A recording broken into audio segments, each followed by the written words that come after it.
Yo, it's your boy Big F, aka the Double Vodka Don, still on quarantine, staying safe, still social distancing, with my co-host Young Wayne Jetsy, the SoundCloud God, the real MVP of the podcast, producer Colin Cooper on the ones and twos, and we have a special guest today, producer Arco Snow. He's been on the show before. He's back once again. We got some more Drake topics later in the show. This go crazy. Yeah.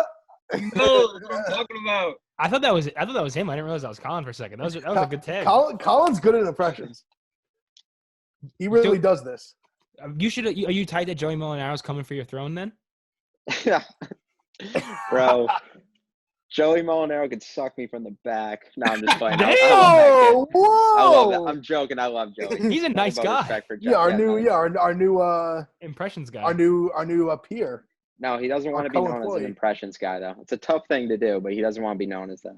Yeah, it's a tough thing to be not known as an impressions guy. All he just doesn't want that to be his label. Yeah. He's super talented. I bet he could probably sing. If you can do impressions like that, you have to have some type of vocal range. I bet he's better than the average Joe on the street for sure. I believe that. Right? The only kid I know that does good impressions has a crazy voice. Shane, yeah. Get a little closer to the mic because you're dipping. We want to make sure we can hear your beautiful sultry voice. Sultry. I don't know about that. So we were just talking about a little Corona news. We're obviously still on lockdown. I guess everyone give you a little Corona update. Ev, you're still in Ohio, but you're saying that they're about to open up outside bars and restaurants. How do you feel about that? So I'm good with it for the most part. Here's where I'm at with it. So I'm going to be coming back to New York, but upstate in probably the next 2 weeks. But I'm at the point where now it's I'm still going to social distance, but when I get home, I'm going to kick it with my boys. 100%. I probably don't plan on going to sitting inside a bar right now, but I'll go over to my boy's house. I mean, I'll go to I've been going to the park and walking around.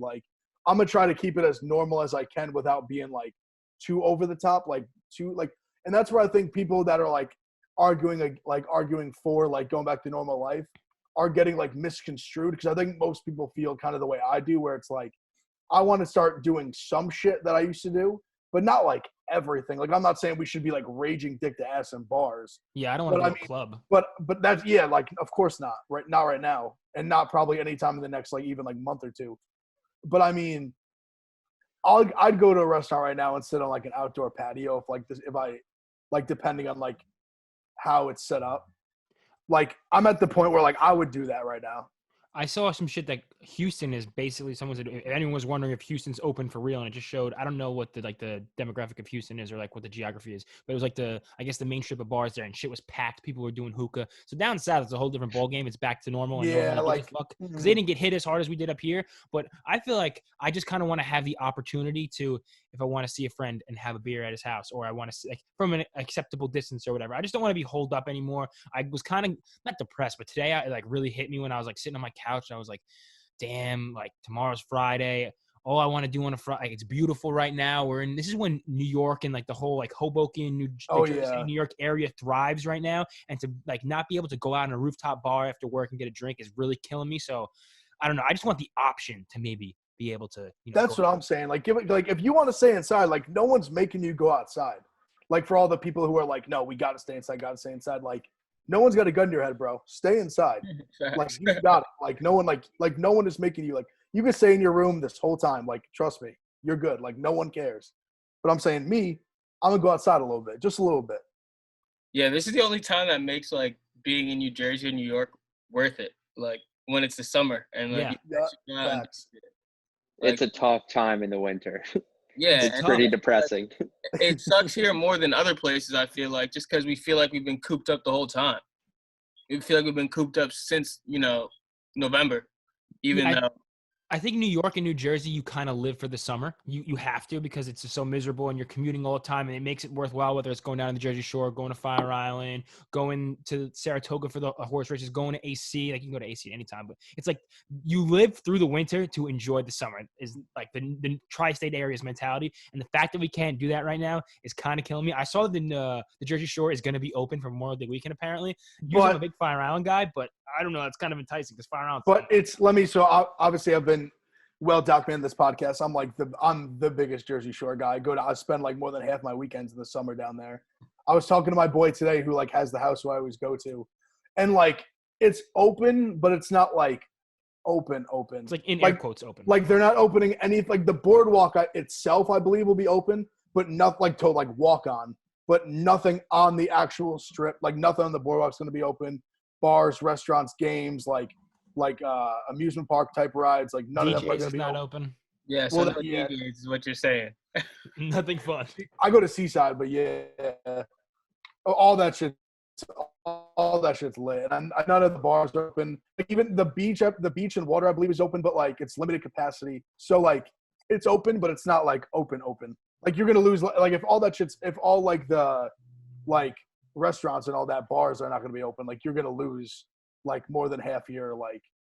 More than half the people that would be going down there. And what do you got to do now if the beaches are held to capacity? Do you have to like storm the beaches like they're fucking Normandy at 5 a.m. to set your chair up and have a spot? See, in the Jersey Shore, every beach is different because like I know like LBI, I think it's free. Like Seaside, where I go, my boy's dad, he has like 5 or 6 passes every year. So like, I'm usually like he's like my best friend, so I usually always get a pass. So I never have to pay. But like if you don't have a pass, you got to pay. I think it's like $7 to go on the beach. Oh, so it's yeah. So they can kind of like they've always had people that like stand at each gate to check your wristband or check your pass at Seaside at least. So I mean, they definitely can like limit it, but I guess it depends on like what beaches and like how they're each different like spot down the Jersey Shore is going to operate. I've said it for weeks now. I'm fine with the whole restaurant stuff. I would like to be able to go to one or a bar maybe, but don't take away my beach days in the summer. You've taken away sports. Everything's gone. Just don't touch my beach days. I think basketball is coming back. I think NBA is going to be back in the summer. That's what it seems like, at least. It seems like that too. And I saw a bunch of shit. What's his name? The pitcher for the Rays, Blake Snell. Is that his name? Yeah. He was going off on Twitch, like kind of not capping, but he's like, I'm risking my life out here if I had to play baseball. This, that. Obviously they're proposing like pay cuts and pretty serious pay cuts for baseball players. He wasn't saying he's risking his life. He's saying he did say I'm risking my life multiple times. No. He's saying it's not worth playing for the amount of money for the pay cut he would have to take. He's supposed to make $10 million. He would end up making like $700,000. And he'd just be like isolated from his family and putting his life at risk. So he's saying it's not worth it. He's not out there saying like, Okay, I understand that, but baseball is the one. This guy is a professional athlete. Yeah, he's a pitcher for the relief pitcher for the Rays. He's like a good. He's a relief pitcher. No. He's not a starter. He's a starting pitcher. He's a starter. I thought he was a pitcher. I'm pretty sure. That means he won a side. He won a side. Very good. So that means he plays a total of what, like 25, 30 regular season games? Like 40, yeah, 35, 40. Bro. 35. Bro, you don't have the right to complain about that shit. He doesn't have the right complaining. He's not complaining. He's saying it's not with the – because there's people who work at Stop and Shop to live, like to survive, they have to work at Stop and Shop. Okay, but I don't think you're understanding that. Hold on. Yeah, hold on. So this is why he has a contract. I don't agree with Blake. I agree with most of what Blake Snell was saying. I don't agree like him saying the risk his life and all that. I think he's being a little OD, but especially because baseball is the one sport where you have to social distance essentially. I agree. See, with him, I agree with what he's trying to say is so this is what the owners propose. The season's normally 162 games. Right. They want to play 82-game season, so essentially half. So they initially agreed, like basically you're going to get a prorated salary. So if you're going to make $10 million instead, you're going to make $5 million. You're playing half the games. That's good. I'm good with that. The owners basically came to them and said, you're going to take another, like chop another like third of it off, and then like another like chunk of it off, which to me, I think that's bullshit because was there a reason behind it? What was the reasoning behind it? The reason they won't make money because they won't make money because they'll be paying more in salary than they'd make off TV. But my thing is, I get the players are millionaires, but who should be eating this right now? The players, the millionaires, or the billionaire owners? Like they're the ones who should be eating it. Valid point. They should eat it, not the guy who makes if he makes $10 million, still he's rich. But the guy who's really worth $10 billion, $2 billion, whatever, they should be eating it, not the players. No, that's why I agree with him. Yeah. So if the owners came to the players and said, "Hey, you're losing half your salary for the reason that you're only playing half the games," that, like you said, made sense. Anything after that doesn't really make a lot of sense, and like the owners need to bite the bullet if they really want their sport to be played this year. But that's why Blake Snell is saying, why should I go out and risk my life for that? That's what he's Like saying. he Not just like I'm shouldn't, out here he risking shouldn't my have life. used the. He's not saying that. Yeah, he should have just been more black and white about it. I don't think he should have said like the whole risk my life bullshit. Because that comes off a certain type of way. It comes off pretentious, bro. It comes off really pretentious. But like besides that, if he just said black and white, like, hey, these are the figures. This is what the owners are trying to do to us. That's how he has to. That's how he has to angle it for people to actually feel the way he's feeling, instead of just say, I don't want to play because it's not worth. He did. You gotta watch the video. Yeah, I haven't seen it. I don't know. Yeah, because he went off for a while. That's why I think with the people who, because especially with all the people on Twitter that were kind of going crazy about it, I think once it's fully explained to like anybody where you get like every single part of it, then you're like, okay, like I feel him. But he just kind of came off like, say, I agree, like saying like, oh, like risking my life. I'm like, bro, like nurses are risking their lives. Like, you're playing baseball. Like, big difference. I see it from more of a perspective. What's the guaranteed money situation with baseball contracts? It's not 100%. 100%. Okay, then that should be his fucking like his standpoint. Like, I signed a contract. You're guaranteeing this money. Like, whatever. If I'm only playing half the games, I guess that makes sense. But I think that's a breach of contract to not pay him the money he signed for if it's all guaranteed money. Like, that's why it's just a proposal, but they're just not going to agree to it. Yeah. Like, they're just going to say no. Like, they're going to talk about everything else because I know, like, they're in early talks of the proposal. They haven't they haven't gotten to the money part. They're right now just talking basically, like, safety for the players, the testing. Because I know the testing, they would basically get tested every couple days or, like, multiple times a week and, like, that kind of thing. And they pretty much would have to go into a bubble. And I think that's what he's saying. Like, I'm not going to leave my family and go into this bubble to play baseball to make, like, a tenth of or, like, an eighth of what I was supposed to make. Like, if you gave me, like, what I'm supposed to make, then I'll go in there and do that.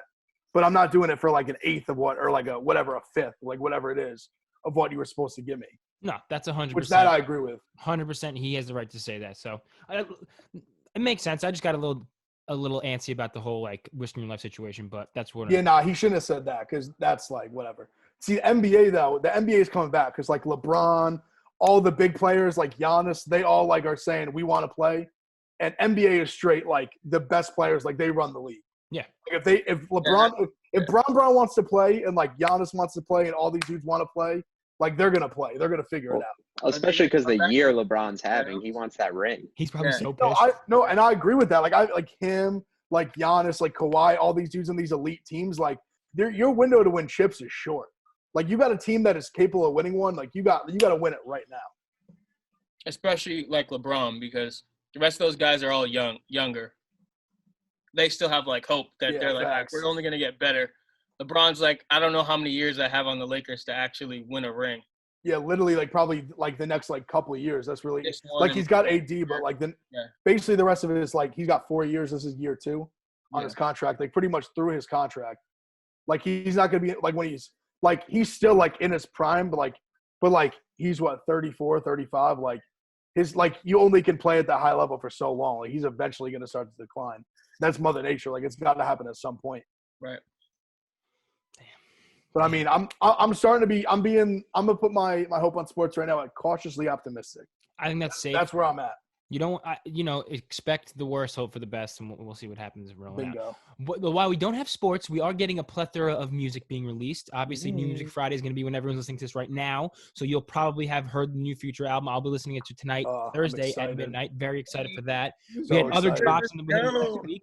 Nav, Lil Durk dropped, and the Pop Smoke album was announced. His official debut album, posthumous album, even though he was had put out 2 mixtapes earlier, but the label's calling this one an album. June 12th. June 12th. Very excited for that. I want to talk about the Nav album a little bit. I'm a big Nav fan. Coming off of the what's it called? The Bad Habits album, which went number 1. He got, I don't know how many songs. I think it went number 1. That was his first. I think the album either went number 1, number 2. But they I don't like that album. You didn't like it? Bad Habits? You didn't like it? Oh wait, no. Bad Habits was decent. No, the one before that was trash. Yeah. Perfect time. Reckless was booty. But this new album he just dropped, Good Intentions, is projected to go number 1 overall in beating out Kehlani with 80,000 projected units sold in the first week, which is lower than what Bad Habits did. But everything's a little bit lower right now. I don't really know why. For some reason, streaming numbers are all lower. Probably because like clubs aren't playing shit. But what did you guys think about the Nav album? Any takeaways? Any things you liked? Any things you didn't?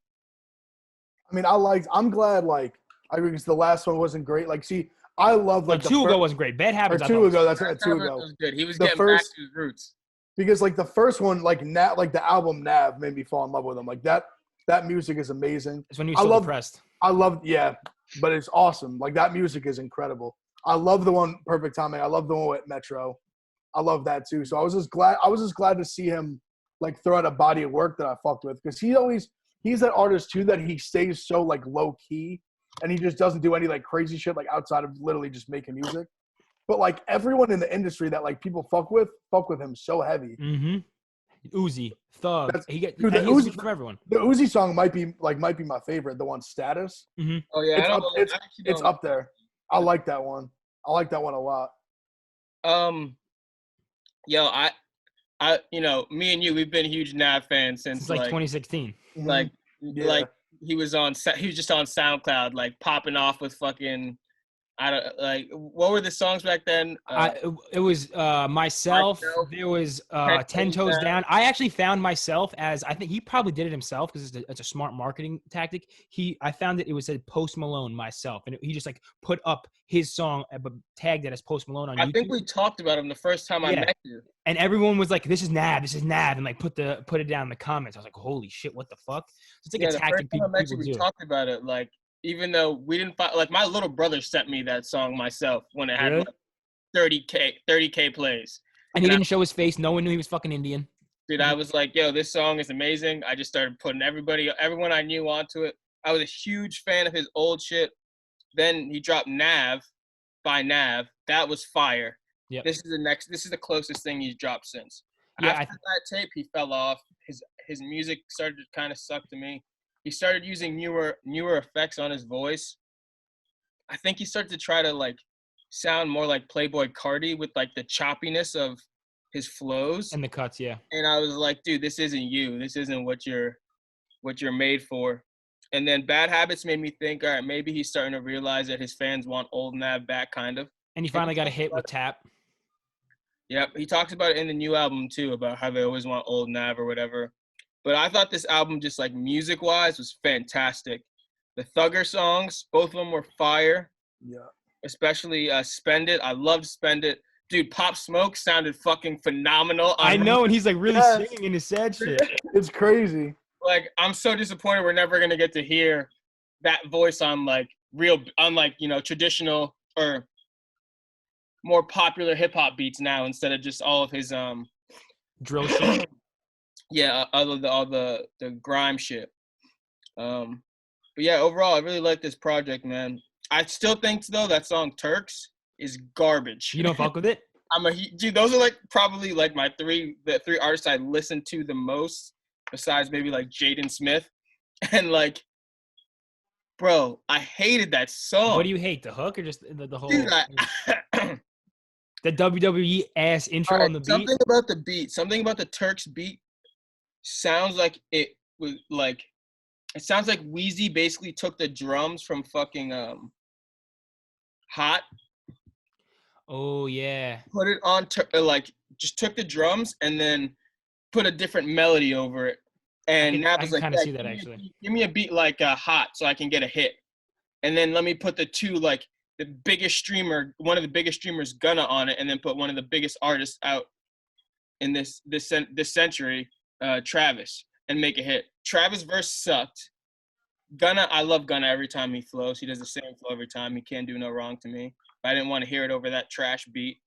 And Nav's verse was actually fire. But the song overall was garbage, and it was a waste of a Travis Scott feature, in my opinion. So you think it was like basically like made just to be the like quintessential streaming hit? Like on paper, it's a streaming hit. Yeah. It was like the single. They made like a single out of it. Yeah.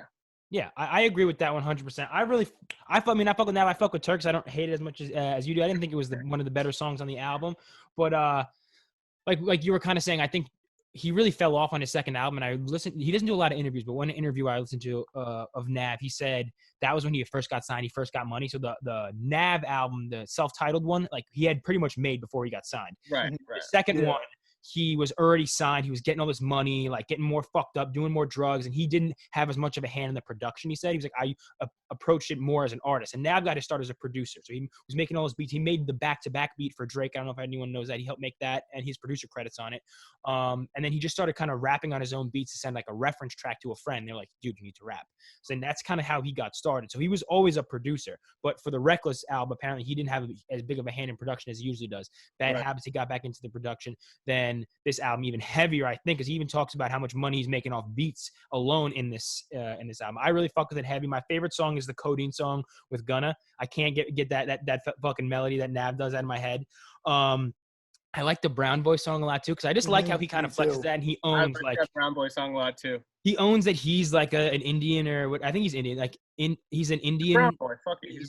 He's a brown boy. No, I'm saying I just didn't know the exact country of origin. Yeah, I don't know either. he owns that, and there really is no one else who's a fucking brown boy in the game besides the guy who sings the "Shawty's like a melody in my head." Yeah, but I mean, come on, he doesn't count. Wait, Ayaz is a brown boy? Was it Ayaz or Jason? Not Jason Derulo. There's one. It's the down dude. It's the down. Oh, who is that guy? Oh, Jay Sean. Jay Sean. Okay, I thought it was Ayaz. But he doesn't count. Like He's the singer. That dude was a yeah, singer. he's not like a real rapper. Yeah. And Nav's like the only Indian like street rapper or like Indian street dude really that I've ever heard of. Now, I've seen them in real life, but not like one that's famous. So I fuck with that song heavy. I like the Saint Laurent song again, and I like the Don Toliver song. I like anything that Don Toliver's been putting out. Don Toliver, yeah, he's got that touch right now. He's just about to be not as big as Travis, but he's got like he's got the perfect auto-tune singing voice. Yeah, he's got today's sound. I like how Nav also like he has big features, but his like Brown Boy is a song without a feature. It's like something that I think his songs, standalone songs, like carry as much weight on his albums as the features do. So I was really happy about I don't know how he's able to kind of like prove that he's really here now. And I don't remember what song it was, but he said everywhere I go, they know my song with Meek goes or something along those lines. Like everywhere he goes, any club he pulls up, and like maybe they don't like always show him the most respect for being Nav, but they're like, oh, he's got the hit with Meek. Like he knows in every club he goes, they can play it and people will be jumping. So I fuck with that. I wonder how much money Denzel, you're a producer. So think about like that revenue streams he's getting from his label or whatever he's getting from just being an artist. And then I have to imagine a lot of this album he produced himself, or at least had a hand in some of the beats. Like, do you think he's just fucking caking right now because he's got, stakes in every percentage of the song? I'm sure he's making some decent money. I don't think you don't think he's selling beats? I don't think that when it comes to his albums, he's like creating most of the beats off rip. Mm-hmm. Like how he did prior to, like, on Nav by Nav and on the one with Metro Boomin. Like he was making the melodies, Metro was just fucking them up. You think Metro fucked up the beats? No, not in a bad way. Okay. Well, Nav said he would make melodies and then Metro would just do the rest. Oh yeah. I don't think he's really doing that on most of this project.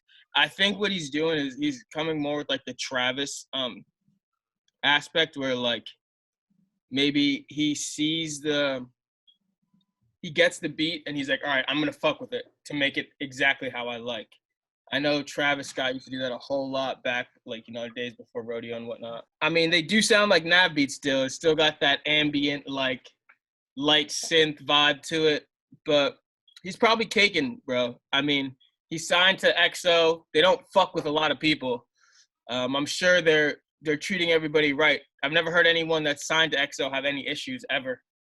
So I'm sure he's making some good money.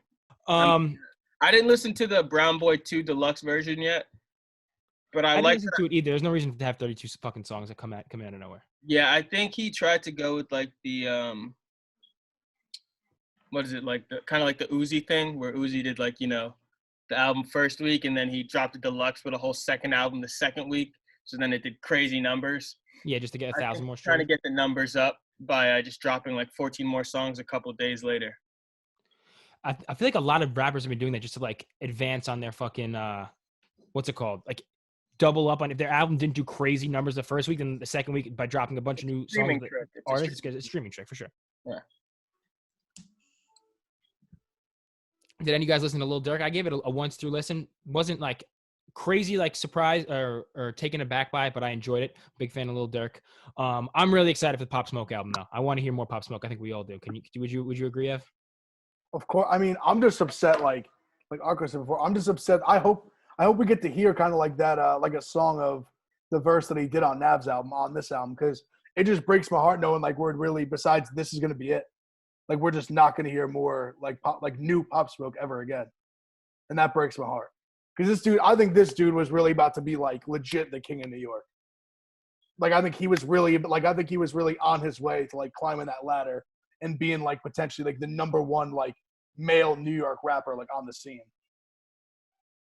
Yeah, like he completely took the drill sound and made it mainstream. And now I just hope that, I mean, whoever the music's in the hands of, I think it's Steven Victor. I think he's going to do a good job in putting it together. And 50 Cent's like executive producing it.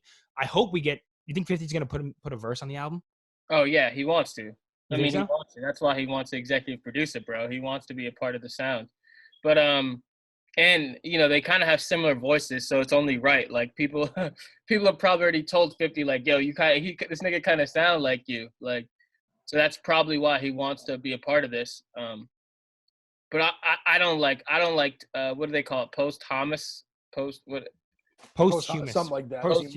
We should. You know, it's crazy. Like I never thought I'd have to say that word as much as I do, but because like so many fucking rappers have died this year, I've had to say it probably in like 6 different podcast episodes, and I think I've gotten it wrong every single time. I'm gonna look up. I say it a different way every time. I said posthumous, posthominous. Like I'll be adding letters. Like I don't even know what's in it. Yeah, dude. I don't like those. I don't like albums like that. I don't. Posthumous. That's how Webster's dictionary is telling us. Humous. Humus. Okay, humus, posthumous. Nah, I shouldn't have said humus. It's definitely humus. Well, why don't you like posthumous albums? Dude, I think they're forced every time. I'm big into artistry, like, you know, creativity, like specific mind thought. So it's like, can you ever create the project? And I know, you know, people are gonna say, you know, someone like Pop Smoke, is it really like that affected? More like a Mac Miller, maybe it's more affected, but like you can't ever create the project that they would have created. And if you can't create the exact project that they would have created, personally, I don't want to hear it. Now, I'm sure artists that I'm huge fans of, if they pass away, I would probably still want some new music from them. But I just don't think it's the right thing to do. Especially with the label, especially in Pop Smoke specific situation right now, it seems like the label's using it to get some money. Oh, 100%. They don't have to fucking pay him. Well, they have to pay his estate, but like, it's shitty to say. If someone dies, like, how many more eyes are going to be on their music at that point? Exactly. At any other point in their life. It happens with every artist. As soon as they die, their fucking sales go through the roof, and the label then is like, fuck it, well, we got to get our return on investment. And they put out some shit, put it together, a bunch of unreleased music together, and boom, there it goes. You want to hear something crazy along those lines? So I don't want to like incriminate who gave me his information, but I was with a friend over the winter. We were hanging out, and he was like, one of my buddies works for an insurance company. They deal with a lot of major labels and artists, singers, songwriters, this, that, third, like whatever, entertainers. And he was like, he worked a lot with Interscope artists, and he actually had just like brokered Juice WRLD's label taking out a life insurance policy on him before he died. So like that year or something like that, I think he brought in something crazy like $20 million for the label. Just off his music alone, which is very good. That's very profitable for an artist who probably got a $3 million advance. Especially for an artist who's 20 years old. 100%. So they then took out like an insurance policy on him. I don't know how much it was, but he said like the label took out an insurance policy on him and essentially got a check when he died. Like it's fucked up, and it's terrible, but it's a part of business. And if this was any other business that not entertainment, when you're not like, if you it sounds fucked up, like you owned a bunch of horses. Like Juice WRLD's music is like I don't know, something that has to compete. Horses have to compete. If the label owns the music, you're gonna put out or try to take insurance out on something that you own to guarantee, like, if something catastrophic happens, you still get some return on your investment, I guess. Dude, and he's like 19. He was 19, dude. It's probably a cheap ass insurance. Yeah, like, you know. Think about how much money they would like to actually start putting out cash. How much money they're gonna get back. You know? No, that's what I was gonna say. They probably, because especially if he made $20 million for the label year one, like I bet his insurance policy, like I bet they got a stupid check. Yeah. Because if you can show that, be like, this is his earning potential is through the roof. Yeah. Like biggest artists, like literally in like America, like potential. Pretty much was like getting there at like before his 21st birthday. Yeah. Like they could have got like 9 figures from this dude for real. Oh yeah, easy. I think they did. I think they definitely got at least 9 figures. I wouldn't be shocked at all if they did. Like his earning potential. Like imagine if he just did what he did basically year 1/year 2 for like the next 20 years. He made the label like making them money hand over fist. Juice WRLD is like what labels basically will bank on as their like excuse to signing artists that flop. Like if you sign one Juice WRLD and it works, you can sign 100 fucking like designers because because Juice WRLD's gonna pay for all of their advances. Yep. Like it's that's like the NCAA having like Ohio State, like the football team pays for like every women's sport, every other men's sport. Yeah. Like just to get one Chase Young. If you got that's honestly, you see, that's almost the same. Like athletes take out like insurance policies too. Wait, did you see that movie or the documentary on HBO called The Scheme? No, what's it about? Oh, I mean, it's about like a runner, like a booster runner. Like he wasn't actually a like a recruit. He wasn't a recruiter. He was like someone who went to the school, an alum, donating money and shit. That's No. He was just a random kid. He was just this random kid who wanted to end up becoming a manager for NBA players. Okay. And he would hire someone else to take care of their finances. Okay. But before he could get there, he had to get the people connected. So he had to get the connections. So he just basically would be the runner. So basically he'd be the in-between guy that would give these kids a bunch of money, which is perfect. Oh shit, we were talking about this last fucking week. He would give the kids the money, perfectly legal, right? Perfectly legal, because it's just some random dude giving me money for any reason. It's not illegal. Mm-hmm. And then when it came time for them to go to a school, he would help make the decision on what school for them to go to. Now the whole scheme thing is that he kind of gets fucked over by the FBI. Like the FBI starts making him work for them without him knowing, and then he gets like screwed over because he doesn't want to work with the FBI, and they don't have anything technically on him for the exact event, so they just like pin him with some other shit. But that's what I was going back is to the scheme thing, because what they talk about is how all you need is 1 in 20 of these guys to pan out, because 1 in 20 of these guys panning out pays for everybody. Yep, 100%. So if you have like Zion, if you get Zion, you can fucking also cover all the other kids you were paying. It covers all that other shit. Just ended up riding the bench and shooting a 3 in fucking mop-up minutes. It's crazy. It's very crazy. That's a great movie though. You should watch it, or documentary. I know we talked about it a lot last week, but we have to go back to it because the official numbers are in. Fucking Tekashi. So there's been a lot of Tekashi news. One, his numbers were insane, incredible. I checked the Gooba, correct? Yeah. Yeah, Gooba. The Gooba, the single, the music video, actually, the numbers on YouTube, and it was 142 million views as of yesterday in essentially a week. Basically less than a week, 1 day less than a week. He has had to relocate twice. So he was in Lido Beach, New York. We were saying, oh, he's in fucking Montana. He's in Idaho. I heard he was in Long Island for a little bit. He was on Lido Beach. It's by Long Beach. And some girl. How close is that to you? It's like 40 minutes probably. It's in the county closer to the city. It's in Nassau County, but it's kind of on the South Shore like I am. And some girl was just like hanging out in her house in Lido Beach, and she sees out her back window, her neighbor is out on his roof, and her neighbor is a short little Mexican man, and he has multicolored braids and hundreds of thousands of dollars of chains, and he's just sitting in his condo in Long Beach, Long Island, Lido Beach, the same shit, just, selfie videos, taking pictures with wads of money. What do you know? It's Tekashi 6ix9ine. She fucking blasts his location out. Because I remember seeing him post the picture in real time on Instagram. Me too. Then 20 minutes later, I see like this girl's video on Twitter, like, oh my God, they leaked Tekashi's address. And then I see someone post the Zillow of the actual like address and sales listing of the house. And then it's like Tekashi, academic post, Tekashi has relocated after people leak his address of his Long Island home. Dude, academics is the only annoying part about all this shit to me, bro. He just gets everything. Everything. See, she fucked up. You got to go over there first and try and see if you can chill for a little bit before you air them out, What, go hang out with them? Yeah. Like, should try to get in the next music video? Yeah, that's what I'm she saying. should've, And like- then he's like, no, fuck off. Be like, okay, then I'm fucking airing you out, She motherfucker. should. You should have just extorted him. Yeah, She should have popped up on him. She should have went up like when she's taking all the pictures, like, yo, toss me down a band. I won't say shit. Yeah. Throw me down one of them bands. Toss me one. I know what Lido Beach and Long Beach is like. It's like a little beach community area. People don't have big backyards there. Like, it's not like these areas out in like the North Shore, Long Island, that have like acres upon acres of land and these extravagant houses.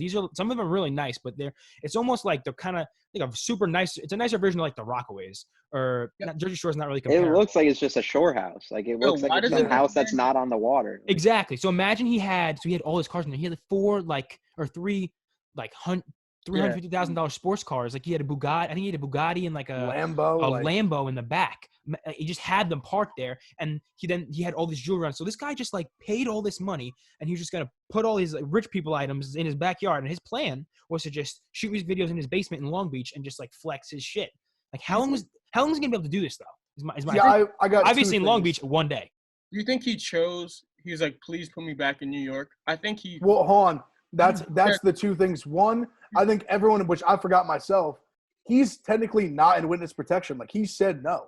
So like I think by law, on his release, I believe he can't leave the state of New York, if I'm correct. That's the problem, right? Yeah. And two, my thing was, why wouldn't he just go to fucking Manchester? Dude, go to fucking Maine, dude. Anywhere, literally anywhere, but like New York and New Jersey. Like why would he be? But so my second thing was, because then that's what kind of made me realize that I was like, I read something where it was like he can't leave New York, and I was like, fuck, I forgot. Like he's technically not on witness protection. Like I'm sure he has hired security that he pays for, but like he is not on witness protection. Like he's out here in the open. And two, like why in the world would he buy a house where people could see him in his backyard? Like I just don't understand. Like you knew that was gonna happen eventually. Like if you live in a property where your back deck is really like facing someone's house, like it was only a matter of time before that should happen. Like he simply doesn't give a fuck though. That's the thing. I mean, he gives a fuck now that he has to move twice in like a week. I think he's the kind of dude that honestly just he's very accepting, bro. He's very like, tell it how it is, bro. That's my favorite part about him, bro. He's just like, yo, this is what it is. Would you do it? Would I do it? I'm doing what I'm doing because I want to do it. Well, I mean, yeah, he's definitely trying to like just reacclimate, like just like whatever, like because whatever people are going to accept him are going to accept him. Whatever people aren't, they're not. So I mean, I definitely get it from the standpoint of like he's just trying to like put everything out in the open and just be like, this is what it is. This is what I'm doing. I'm still telling everyone to suck my dick. I'm still breaking all the numbers, whatever, breaking all the records. Like he broke Eminem's record for like most views in 24 hours on a video on YouTube, which is insane, on a rap video. Yeah. Insane. Did like 40 million in the first day, 45 million, something like that. Yeah. Like I don't think he's going to keep that up like those type, but I think he's going to keep doing crazy numbers. Oh yeah. There's something, he's just polarizing. Like it's what they used to say about the Howard Stern show. They used to say like people that love him listen for like an average of like a half hour a day. People that hate him like average listen for like an hour a day. Yeah. Like if you hate him, you're watching the music video. I know you are. Like if you really despise this dude and you want this dude to go away, you will pretend like he doesn't exist. Because you know what's crazy? I didn't watch the music. I don't hate the dude. I don't hate the dude. But I never watched the music video. I didn't watch the music video. I ended up seeing the video when I went to Miles' crib because he was like, dude, did you see the video? It was ridiculous. It was so stupid. I was like, nah, I didn't see it. I didn't really need to watch it. I saw a couple clips on Instagram, so I didn't like bother going to go watch it. He's like, oh man, I gotta show it to you. It's so dumb. There it is. Like, dude, there it is. Like, that's the, are you dumb, stupid, or dumb? Like, that's the whole purpose. Like, that's the whole game that he plays, and it works every time. And people just keep falling for it. Like, it's so sad. Do you think any of the numbers could possibly be fake? I mean, people have fake streams before. People have fake videos. 142. Like, the thing is with YouTube, like, you don't think they paid like Click Farm? You could pay Click Farms to watch videos and shit. I don't think so. There was also an Indian rapper we talked about one time, not Nav, a rapper like from India. He paid, or maybe it might have been Saudi Arabia. He paid like such a crazy amount of money on YouTube, like advertising. So you can pay YouTube to like advertise your videos, what all these labels do, and they'll put it in between ads for videos. So if you're watching videos like concurrently, like if you're watching on your smart TV and not skipping the ones that autoplay, you can pay to have a song as that ad. Like it's a clip of the song. People do it all the time. And he spent like such a crazy amount that he was guaranteed basically so many streams, but it was like only a couple million maybe. He paid a couple million and got like 100 million streams in a day, and everyone was like, what the fuck? And they realized like this is like an illegal way to market your song because it's just like gaming system. But you could have done something like that. You clearly didn't do something like that. But do you think that he'll be able to recapture this crazy viral moment? It's like, holy shit, Tekashi! Like, what's he gonna say? This is the first time he speaks. Like, I don't think the next song. I think maybe he's got 2 more of these. Like, I don't know what he's gonna do to keep. It's not supposed to. It's not supposed to. If this is real life, if everything that just happened was real, nothing's going to top this unless he does something else besides the music that tops this. That's been his You're whole saying he can't survive off the music. He has to get these he's only going to survive as long as his name's in the news cycle. Yeah, the song's not even that good. Like the song's not even like I don't even fuck with the song at all. Like I see him like to me. I like his old shit though. His old shit did slap. Yeah, like Gummo and shit is crazy. But I'm saying for him, I see Tekashi like a social experiment. Like that's what like just his whole story, like everything that happened is so unique.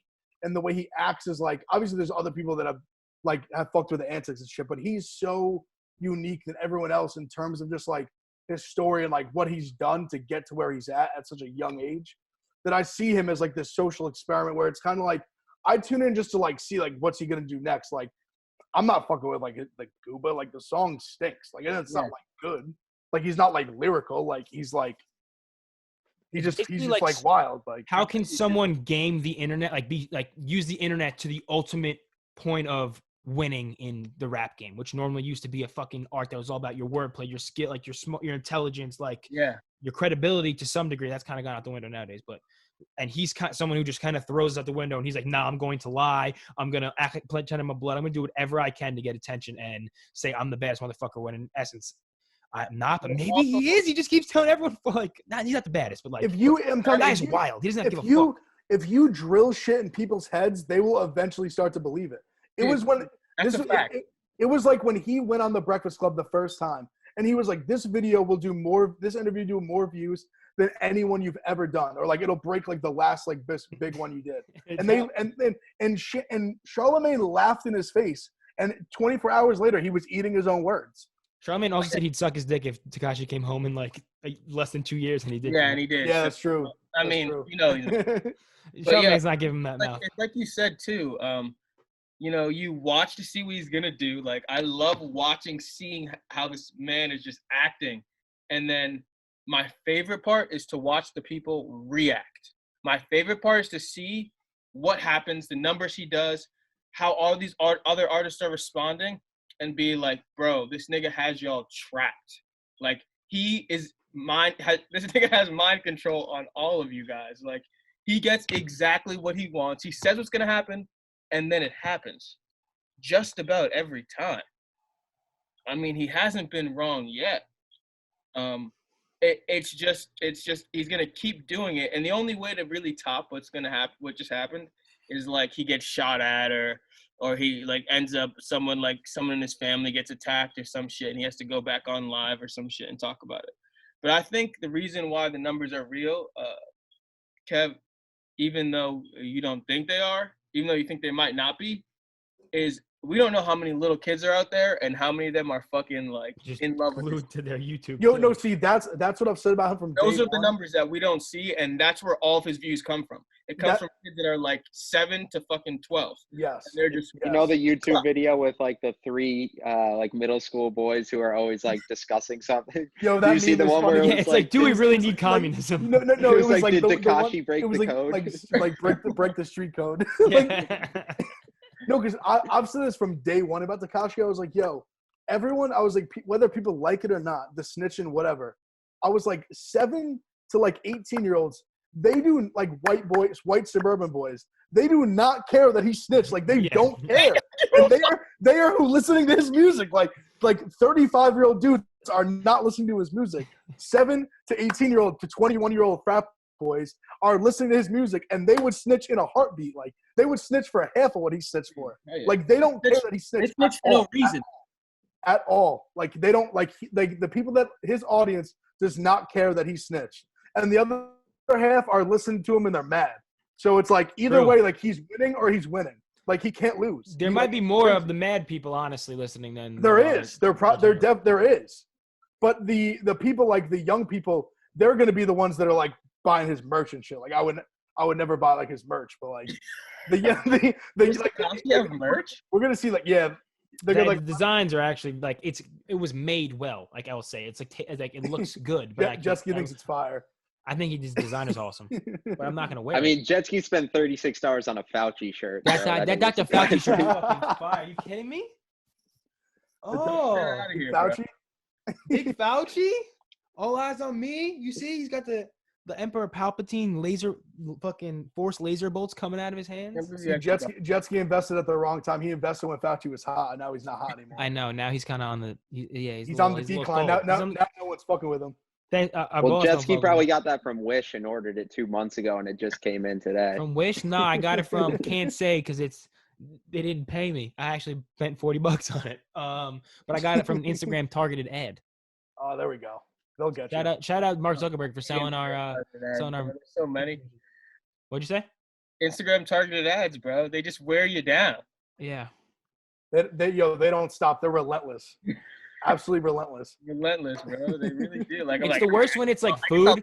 When it's like an Uber Eats like discount, like you had just been like texting in the group chat about like McDonald's or something, and it's like get 2 McDoubles, chicken fingers, buy one get one half off. You're just like, what the fuck? Bro, don't even look at a pair of sneakers.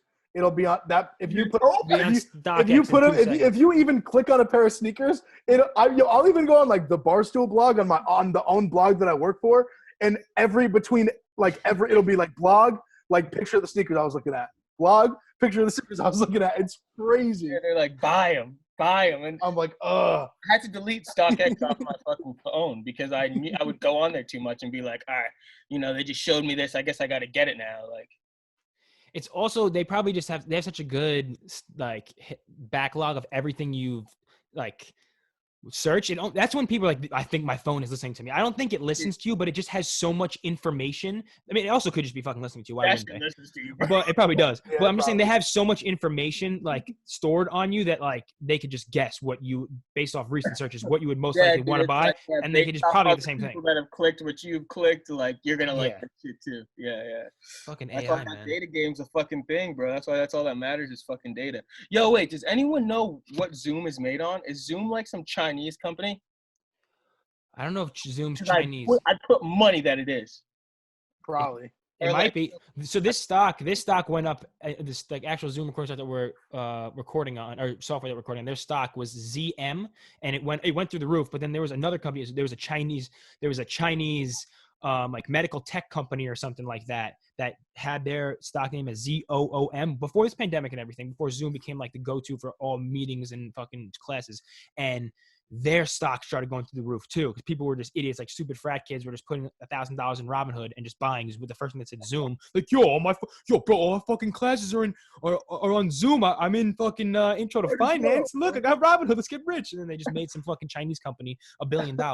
But I don't think it's technically. I'm not a finance guy, but I don't technically think it's illegal because people were just investing in them. But they're definitely there was a stock discrepancy. There's some fuckery going on. There was some fuckery going on. I think it might have been a Chinese company. If so, they may have off banking this. Dude, because the same thing is, TikTok is some fucking Chinese shit. Oh yeah, too. TikTok's just like stealing all of our faces and has like making facial recognition software. Yeah, I'm telling you, this is the same fucking shit. Did we see that Future's baby mama? Future wished all 7 of his baby mamas Happy Mother's Day in separate tweets.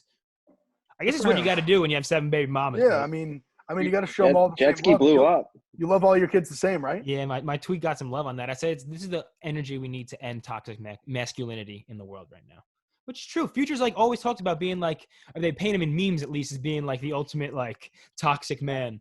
Yeah, but he that was a nice public show of respect and love for the women who helped create his children. Yeah, it was beautiful, but if you're a girl, you're gonna flip it and make it sound toxic. It's very easy to flip that and make it sound like he did some fuck shit. But I thought it was a beautiful thing to do. I want it on record. I am pro wishing your baby mama a happy Mother's Day. Oh, I'm definitely am too. Oh yeah, you have to. That's probably the only time you need to contact her. That and the baby's birthday. It just puts him in the line of fire for everybody to sound off on any of his actual baby mothers that have like issues with him to sound off on any of his like. Oh, actually, you know what? Question for you guys. Possible issues. Question for you guys. Do you think that child support's direct deposit? I don't know. I don't know. So. I don't think as many people would get bopped for not paying if it was direct. Because I was like, well, I'm saying obviously not like someone who they're trying to like get a hold of, but I'm saying someone like Future who you know has bread. Oh, I'm sure he could just deposit it. I'm sure he did. But like you think he's got like 7 direct deposits coming out each month? Yeah, I'm sure. I would think so too. He's probably got one bulk payment going to his lawyer or someone who's then. And then they distribute it. Yeah. And the guy who's distributing is probably taking a cut of it. Yeah, no doubt, 100%. Somebody's got to do it. Like that's a lot of work. I've heard that 50. I heard that Future signed a $50 million deal with Epic Records, like a lifetime deal. Does he have to give child support to all 7 of them? Probably. Yeah. I'm sure Sierra does not take it. Sierra maybe not yet. Yeah, Sierra probably not because she has bread, obviously, but. Yeah, and so does and her man's makes more money than Future does. Yeah. Like Russell Wilson makes like $20-30 million a year. That's why when Future signed that deal, he like said in interviews, like, I just signed a big deal. He's like, NFL money. Like the ball players aren't getting this money. And they be getting that money. I think it was after Russ signed his big deal. Russ signed the big deal in 2019, right? Yeah. Russ got like $30 million a year plus. That's crazy. You get that. You get elite quarterback status for a year. You win your city Super Bowl. You're rich. Russ is special though. Like he's worth that money. Yeah, Russ is probably the most like consistent quarterback in the NFL. He's like the next evolution of Donovan McNabb in my mind. Like he's a better version of what I'm saying. Playing style. When Donovan McNabb first came out, he was super athletic, moved around. He had a great arm. I'm saying Russell Wilson is a better evolution of the Donovan. Dude, I wouldn't even compare him. I wouldn't even say. I think you're just doing that because they're both black. I mean, in part, yeah, 100% in part because they're like. I think if anything, he's more of the next evolution of a Tom Brady because he literally plays the statistics. He knows exactly when to make the throws that need to be made. Donovan McNabb just fucking threw the ball down the field every time. Donovan McNabb was nice, bro. Dude, McNabb was nice, but I'm taking Russ over McNabb like without even thinking about it. That's what I'm saying. You're making my point for me. Or Drew Brees. I feel like he's but Drew Brees is a different beast. But like I feel like he's got a little bit Drew Brees. Like I don't know. Yeah, he's Drew Brees. Athleticism. He's an athletic Drew Brees. Yeah, I'll take that. Only because you put Russ and Andy Reid together, they're winning Super Bowls. Hell yeah. Andy Reid and McNabb didn't get it done. It's true. They were close though. I mean, those teams. I mean, as a Giants fan, I hated those teams. They whooped their ass every year. So are you rooting for the Patriots in that one? What was it? 2007? What? Like when they played in the Super Bowl, Eagles, Pats. Were you? You were Giants fans. The first one. No, that was like 04. 04, yeah. 2007 was Giants first. I mean, it was kind of like the same as it was like 2 years ago. I kind of was like, I hate both these teams, but it kind of just sucks. It makes Super Bowl shitty. Because I'm like, I literally don't want the Eagles to win a championship, and I don't want the Patriots to win a championship. Yeah. You're a Giants fan? Yeah. I'm from New York. That is well known. That doesn't make sense, bro. Well, I'm from New York. What do you mean? The Giants fans shouldn't hate the Pats. I mean, I don't like hate the Pats. It's more like I see the Patriots as like Alabama. Like they just win so much. Like I just don't want them to win. Respect. That's really what it is. Like I hate Bama too because they just win. So like I don't want them to win. But I'm also an Ohio State fan, and everyone wants me to lose too. I never really hated the Jets. I mean, Jets. I hate the Jets. I never really hated the Patriots, but they just maybe you should. How could you not? What? Yeah, Jetsky. What the fuck are you talking about? I hate them, but it's like I never like ever got worked up about really like Jets Patriots. I kind of just always assumed that the L was coming. You're a bad Jets fan. No, I'm not. I'm being realistic. Just hate every team in your division. You should hate. I hate the Cowboys. Yeah. I hate the Cowboys more than the Eagles, but they're like right there. But that's also because I grew up with like my two like best friends being Cowboys fans, and that always drove me nuts. He's like, I don't really hate the Patriots. I actually respect. I hate the Jets more than I hate the Patriots. I feel like. As a Patriots fan, I've never had to hate anyone in my division. Yeah. So, like, I've never hated the Dolphins or the Jets. Fucking hate the Dolphins because they always squeak some bullshit win out from the Jets. They do. They always squeak like a Dolphin. The Dolphins squeak a win out of everybody in the division. I feel like. That's their 3 wins every year. Yo, don't sleep on them going forward. Even though I'm not like sold on Tua, I fuck with their coach, and I like their defense. I like Yeah, Florida. they're not going to be anything this year, though. Well, no, not like this year, but I'm saying like going forward, like don't sleep on them. Even though the Bills, not to get into too much football talk, the Bills are coming.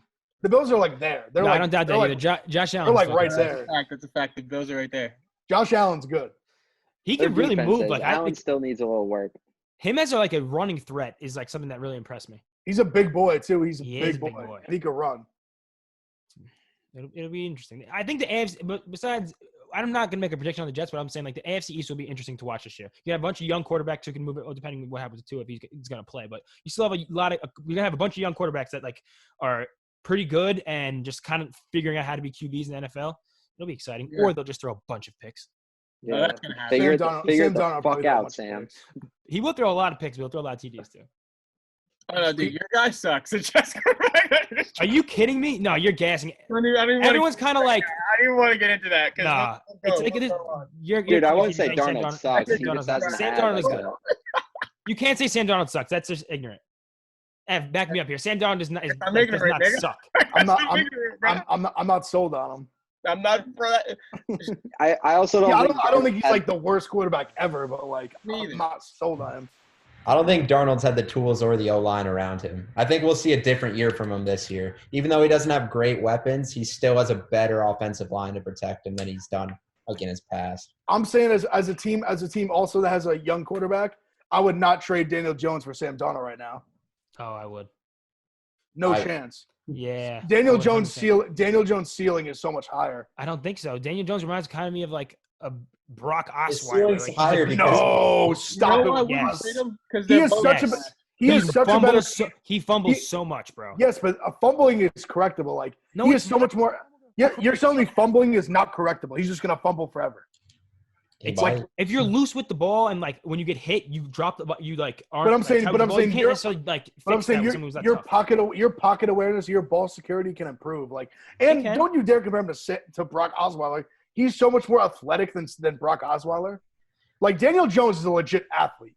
He can run for real. Who do you think's a better athlete? Yeah, Daniel we got to Jones or replay Jones? the Ev crying on NFL draft day. Yeah, we Keep that did. same You cried energy and you up. drafted Yeah, him. but I'm past that. Yeah, but I'm in on him now. I got to ride with my guy. I didn't like the Yeah, pick at no. this time. I agree with you though. Neither of those teams would trade their guys because they're both kind of garbage right now. Sam And- Darnold is not garbage. Just like Daniel Jones last year was not Any, like, garbage. like NFL analyst who's like a like QB specific will always say Sam Darnold is like shows promise he could be like an elite quarterback every single So, one. okay. Hold up. I'm gonna Daniel get. Jones got Stop- mugged stop by it, stop Jamal it. Adams Hold up, on I'm gonna national get- television. I'm gonna get to your point, bro, because your point is bullshit. But Okay. I'm gonna get to F first. I'm gonna say you're right. I never if a rookie has not a crazy season, I try not to judge them. You guys do have the best running back in the game right now, so it's kind of hard for me to not judge him a little bit. But that's besides the point, dude. They said the same thing about that black dude what was the nigga from West Virginia that you guys had? Oh, you're thinking Geno Smith on the Jets? Dude, they Geno said Smith, The same oh. thing about Geno Smith when he was on the Jets, bro. Geno Smith never Geno Smith. I never felt comfortable with him as a quarterback. I never thought he was good. They were saying the same thing. They were saying, "Oh, No, he's they got weren't. high ceiling." No, they were saying like he They were was like not. a steal for the position the Jets got him in the draft, but there was never like He never even like really started. He got not elite like the quarterback. first season he was supposed to actually like start from preseason on. He got rocked in the face in preseason and didn't play for fucking like however many weeks. Blessing in disguise. Yeah, By his since own he came team, in. because that's how much of a Yeah. bum he was. IK, Do you know yeah. how much like little respect, how little respect you need to have in a locker room for a player to be the starting quarterback on an NFL team, and for a player on your team to punch you in the face and break your jaw? Have you ever heard the story of like why it happened? It was over. He owed him like $600. So, he said, I'm not The paying." guy IK was It was for splitting some rookie shit, like a limo or some shit like that. I heard And it he was owed him $600, and he basically told him to suck my dick. Brandon Marshall on the team. When actually Colin was, I think he was traveling for work, and I sat in on the Going Deep podcast, and they had Brandon Marshall and Willie Colon. Brandon Marshall, obviously everyone knows, receiver for the Broncos. Also played for the Jets for a while. Like played for a bunch of teams, but crazy talented, but just One of had my some favorite issues off the receivers field. Yeah, stud. But him and Willie, he was on the Jets that year. Him and Willie were talking about like what happened and how you kind of say Gino really wasn't respected that much, or not respected, but didn't have the respect or like the full like assurance of all the guys. This guy could be like the one who leads us to the promised land. And I think what I heard was the guy IK had a camp or something for kids in his neighborhood, like IK whatever, I forgot his last name's football camp. Yeah, and he's not even in the league anymore. And asked every player on the team to donate a little bit of money, like help these underprivileged kids in his like hometown or around the area he went to college. Not much, like $600, and they had all been making NFL paychecks for a little bit. And the only person who didn't give it to him or even respond to him, I think, was Gino, and that's what it was more over. So it was over money, but for something else. So then in the locker room, he just that's almost. I might be paraphrasing the story. Check out that episode of the Going Deep podcast for a better idea of it. But yeah, pretty much he didn't pay for a camp that this guy was running. They just rocked him, and then everyone just kind of like restrained the guy, but no one hit the guy IK because like, he just had this look in his eyes like he wanted to fucking like murder Gino. So the best part was after that season, Rex Ryan became the head coach of the Bills. He picked up IK, and then the first game that the Jets played against him, they set him as the captain and sent him out there. Rex Ryan was like the king of trolling. He's the 6ix9ine of he's the 6ix9ine of the NFL. Nobody's a 6ix9ine of the NFL. Yeah, no one is a 6ix9ine of the NFL. Should we hit the slaps? I was gonna say if we want to quickly touch on the Drake top 5 thing. Oh yeah. All right, so you take it away. Let's list what he has off his top 5. Well, basically, he really just put out on his Instagram, and just basically said like, "No one asked me. Here's my top 5." Right? I think so. Yeah. So what it was Biggie was 1. I know Weezy was like 3. It was Biggie. Who was 2? Who I can't remember. It was Biggie, Jay-Z, Lil Wayne, then this guy Big Tony from Young Tony from Toronto, just some random Toronto dude, and then Andre 3000. I agree. I'm gonna say first off. Do not say I agree with Big Tony at 4. No. You listen to Big Tony for the first time. Let me 5 minutes post podcast. I would have had Big Tony at number 2. Yeah, put Big Tony at number 2 actually. I was gonna say not in the I don't like doing it in like a specific order. I agree with his top 3. Like his top 3 would also be probably my top 3. Yeah, he said Biggie or Pac. Biggie, Jay-Z, and Weezy were like his 3. I would put those 3 in my top 5 also. 100%. I do like that 1, 2, 3. That's a strong 1, 2, 3. I think he bodied it. I also am okay with the 5. I'm okay with the Andre 3000 because of what Atlanta has become ever since Outkast came out. That automatically gives them, because they are considered like the trendsetters or the starters of getting Atlanta like seen on the larger scale. I'll give that to them too. I would put Wayne above Jay-Z. I think, just to interject, I think I would. I think Jay-Z's the best businessman. I think Wayne, if you're talking about being a rapper, is yeah, better. But you know why it sucks being a musician? He's better. Generation, bro. I think it's unfair for any of us to put Lil Wayne number 1 because obviously Lil Wayne was number 1. Like when we were little kids, Lil Wayne was fucking bodying every single fucking track that he was on. Every beat. Every single time, no matter what, without fail. I mean, if it wasn't for me listening to Lil Wayne the way I did, I wouldn't have been so willing to listen to Drake right away. Because I knew Lil Wayne was co-signing Drake, so I said, "Oh, dude, I'll listen to this guy. Fuck it." Yeah. That's why I listened to Lil Twist. Yeah, I forgot about that. Lil Chucky, because Lil Wayne told me to, And Gutta. Gutta wasn't actually bad, but Lil Twist and Lil Chucky were 2 people that just felt just the Young Money roster that just never made it. Kind of dude, same thing. Like for every like Drake and Nicki Minaj, you can have a Lil Twist. Yeah, and Lil Chucky.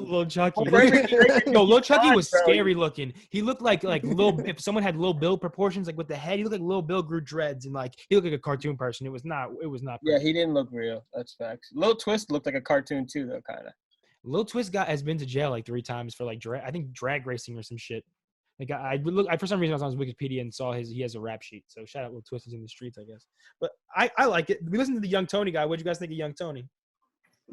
He's a good rapper. I mean, to be honest, like I said this before, I had not heard of him until Champagne Poppy put out this post today. I was unaware of Young Tony's existence. I think Drake was giving some hometown boy some clout, basically. Yeah, just Toronto boy. Someone that he grew up. I think. See, what I think he was is, I think he was like he was someone who he listened to when he was like a kid. Yeah. That's what I think he is. Yeah. Yeah. Same. But that's why I guess I won't fault him for that, because even though Arco just made this great point about not putting Weezy number one, I ignore all that and I put Weezy in my. That's my point. Like, but our opinions care. aren't valued. Our opinions aren't valued when we put Weezy one. They're like, dude, that's what you're supposed to do, you know.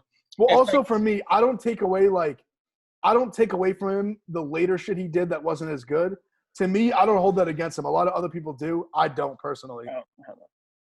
I mean, because my argument has always been his peak in the rap game was higher than anyone's peak ever. His peak. Like you want to know what Weezy was? Weezy was like Shaq of the rap game. Like when Weezy in his prime, no one could guard him. No one could guard him. Like no one could they even showed, I saw on Twitter today, they were showing videos of like Shaq just like throwing David Robinson like a rag doll. Have you seen what David Robinson looks like? This dude's like 6'11", jacked out of his mind. Yeah, we're like talking shredded. we're talking Hall of Famer, like 25-12 guy, and he's ragdolling this dude. Ragdolling him. Multiple championship guy. I just came up with that off the top of my head. No, that's on point. Weezy is the Shaq of rap. Dude, he might not have lasted, even though his career was stupid long because he started when he was like 15. So he's just been around forever, even though he's only like 30 years old. Like him and Drake are like almost the same age. But still. Weezy's like 37. You see that? Is he that old now? Yeah. This is the tweet that I stole, the video I found of him talking about how he thought the Weezy out of here tag was his future just shouting him out. That was funny. The caption was like, damn, Wayne really 37. Like but see, Drake, but Drake's probably what, like 30, like 34 probably? I think Drake's 32. So they're pretty close. They're pretty close in age. Yeah, they're 4 years apart. But Drake has always been, I'm gonna say, not cool. I would say almost cooler than like Lil Wayne. Not cool, cooler like as more popular, but like Drake is like suave and like is the smooth talking dude. He's always more in tune with what's going on. Like Lil Wayne's always been. He's an alien. He's in his own world. He's not listening to other people's music. And now he's, because of social media, I think a lot because of quarantine, I think he's coming around to shit. He's like doing these like little podcast style interviews, and he's just like telling like basically admitting he doesn't know shit about anything else right now. He thought that 21 Savage was a band with like 21 dudes. What? Yeah, he said that in an interview. He doesn't pay attention to what's going on. Now he does a little bit more. He said he has Mac Main tell him like what's going on. So like before his albums, he'll be like, Mac, yo, who's guys got to be put onto it? A lot of times, like Mac Main recently was telling him Lil Baby. That's why Wayne's been working with Lil Baby a lot recently. So he just kind of like uses Mac Main as his like earpiece for what's hot in the streets, which is kind of cool. Like when you're like get that level of fame, like I'm not going to pay attention to anything of this business that I'm in. I'm just going to do my own thing, and you tell me what to do. I mean, you tell me what you were saying about Drake being suave. I mean, Wayne's the reason why everyone's got face tats, why they got 100%. Dreads. But like, I think Wayne influenced a lot, but you can influence shit without being like involved in it. Like he wasn't involved. Well, really, yeah, like, in yeah, the no was just doubt. like I'm the biggest a lot. No, wait. What do you mean he wasn't involved in the? What do you mean by involved? Like I'm saying, like when Drake was, when Weezy was like at his pinnacle, like selling out stadiums, he's not like in the grind, like I don't know, in around a scene bubbling up in certain cities, like they did in Florida with all these kids with face tats. So like all these kids from Florida, like Drew from Lil Wayne with the face tats and the lean and shit like that, who blew up. So like he wasn't involved in that, but he's directly influencing all of them. As you can clearly see. Yeah, I don't know. I don't know about the involvement part, because back then there wasn't social media like there is today, so you can clearly see what involvement is and what involvement isn't. Back then it was just like TV, and Lil Wayne was on the TV a whole lot. I'm saying like working with other artists. I mean, he did a. Wayne had Young Money. Yeah, Wayne was giving everybody features. If it wasn't for Lil Wayne, Wayne was giving everybody features. Yeah, everybody. I wonder what a Wayne feature was in like the mixtape era. How much did it cost? I bet it was less expensive than you think. I feel like. I don't know. Just at the rate, money off fucking. Just at the rate he was giving them out. Like I remember, like when he was in his prime, like he would just be on a feature, and you would have to listen to that song. You just had to hear his verse. Oh, dude. Dat Piff, I knew hip hop. Like you had to be on it right away to hear it. So I can't think of another artist that like universally, because obviously everyone has their own people, but like universally that if he's on a feature, you have to hear what it sounds like. I think Juice WRLD could have been that for us. He was on his way. I think so. He from 2007 to 2012, or I would say even like 2005 to like 2012, he was everyone's favorite rapper. From like Carter 2 to like Carter like 4, he was everyone's favorite rapper, and everything in between. Yeah. I would say basically to the time he dropped a Millie, he was number 1, and then until I would say the decline started after like the 6', 7" video came out. That's when they started to go. Who's Corey Guns? This guy looks like a fish. Well, that's why I say Carter 2 to Carter 4. Yeah. Like Carter 4, even though I liked Carter 4, it was not like Carter 2 or Carter 3 were like way better, obviously, but I still like Carter. See, I like the shit that Weezy puts out now, but that's because I'm just like, that's my guy for life. Yeah. I'll ride in the gates of hell with Lil Wayne, but Right. that's what it is. You've always been big on Weezy. You want to hit That's these my slaps number right one. now? Yeah, let's do it. So do you know what the slaps of the week are, right, Arco? Just a song selection of the week, whatever you've been listening to recently, anything that you've been really feeling, anything you just want to share that you think the people who are listening should be listening to along with you. I'll go first. I got a quick one. I found it on TikTok. It's called Party Girl by Stay Solid Rocky. These chicks are just like dancing to it, but it's a good beat. It's a good song sound. Check it out. Is it on like all streaming platforms? Yeah, it's on Spotify. You said Stay Solid? It's Stay Solid Rocky. Stay Solid. Is the guy's name. He's good. Check him out. Mr. Ev? My slap of the week, all right, I'm gonna give a real one, but first I'm gonna give. I don't even care if it hasn't come out yet. If I haven't heard it yet, Future's album. Just listen to it right now. It's out right now when you listen to it. I know that shit's gonna be fire. Just listen to it. Every single song, all gonna be fire. But then I guess I'll pick as my one, just because just because I want to clarify, we're still practicing it. Social Distancing by Lil Baby. Oh shit! On the My Turn Deluxe album. I'll go with that one. I'll go with that. Very, very strategically smart title. Mine is off Lil TJ's new album. It's more of like a mixtape, but it's called Zoo York. It's Lil TJ, Fabio Foreign, Pop Smoke, another Humus Pop Smoke feature. It wasn't like the craziest Pop Smoke version. It's cool to hear him again. I like Lil TJ. I'm really liking Fabio Foreign recently. He just got so much swag. I don't like that nigga that much. I like him, yo. I think he's funny. I like how he just. I know, but he does it like somewhat of a different way. He just ad libs every song like twice and then it's done, it kind of sounds fire. So I fuck with Fabi. So it's called Zoo York by Lil TJ, Fabio Foreign, Pop Smoke.